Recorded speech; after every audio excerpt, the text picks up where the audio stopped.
Hey, it's another little Wayne bite. Just a little taste of this and that, and we're dealing with troubled times right now, and I think one of the things we could always enjoy is a little bit of comfort food. So today I'm going to show you how to make my buttermilk biscuits, which actually uses self-rising flour. They're light, they're fluffy, they're great with just a little bit of butter and jam, or with some maple syrup, or biscuits and gravy, or however you want to use them.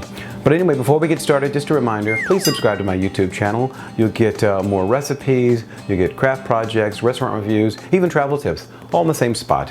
Just click on the subscribe button and the notification bell, and you'll always know when new videos are coming out. So here's what we got. What I started with before you guys got here is I took 1 stick of butter and I grated it with my box grater.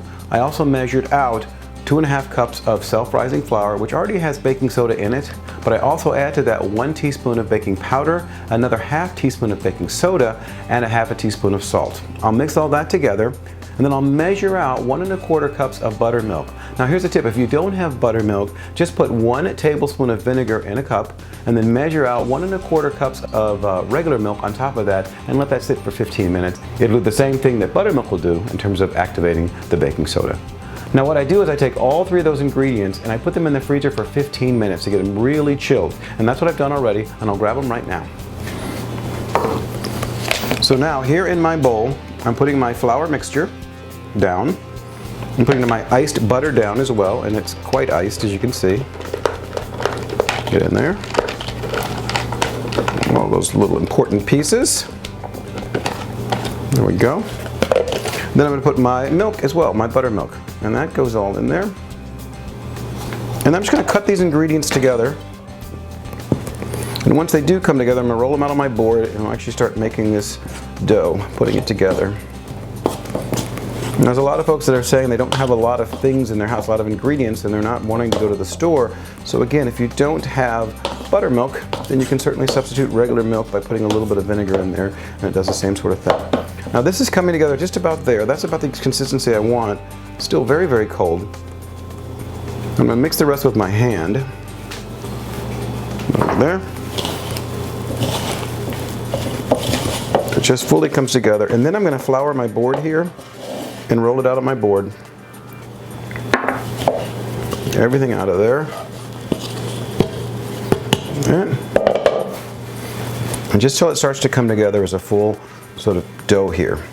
And my goal is to roll this out sort of flat, and then I'm going to layer it 3 different times, sort of like folding it over itself like you'd fold a letter before you put it in an envelope. And if it's not sort of coming together completely, add a little bit more flour to your board so it doesn't stick too much. That. There you go. And then what I have, like I said before, I'm going to take this out to about that size. Take a nice little rectangle here. And with this rectangle, I'm going to take this, I'm going to fold it over and fold it over again. And I'm going to do the same thing 2 more times, even getting all this flour here. So flatten it out like that. Fold it over again, and then 1 more time. Flatten it out. There. Fold it over and fold it over again. Put a little bit more flour on my board here. And I'm going to roll this out. I don't really have to roll it out. I'm just going to flatten it out. Not sure what the measurement of that is. There we go. And I've got my pastry cutter here. It's about 3 inches size. And you take that, dip it in the flour. That's what I do. Get a nice clean cut, and just going to go straight down with your cut. So straight down, just like that. Get a little flour on there. Go straight down, like that. More flour. Straight down. Straight down. Straight down. Get 1 more here. Like that. And I'm going to roll this together. Probably get 1. Maybe get 2 out of here, but probably just, maybe I'll just do 1. So you can get 6 to 8 biscuits out of this, depending on how you cut these and how you break them down. So I'm going to use that. Let's see what I got here. Down. 1. You can probably squeeze 1 more biscuit out of this by just sort of rolling it together. And sort of forcing it inside of there and just saying, you're officially another biscuit. There you go. All right, so I'm getting my baking sheet here. And you want these guys to just touch each other. You don't want them really tight, but you want them to just touch each other, so they'll sort of use each other to rise a little bit. So I'll put 1, 2, 3, 4, 5, 6, 7, 8. So I've got 8 of them just like that. See that? And that is going to go into a 425-degree oven for about 20 minutes.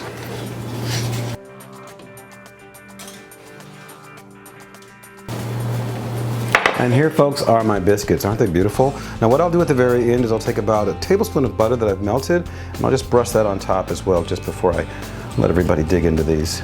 Now here's another comment I want to make. If you don't have self-rising flour, that's okay. You can actually just add 1 more teaspoon of baking soda to regular flour to accomplish what I just accomplished with this today. Also, I made 8 biscuits, but you can roll the flour out a little bit more if you want. You make up to 8 to 10 biscuits. So the recipe is down below in the information section. Check it out. Let me know what you think of it. Thumbs up, thumbs down. Also use the comment section to let me know what else you'd like to see me do. I love being challenged by the ideas that you guys want to see me take on. That'd be awesome.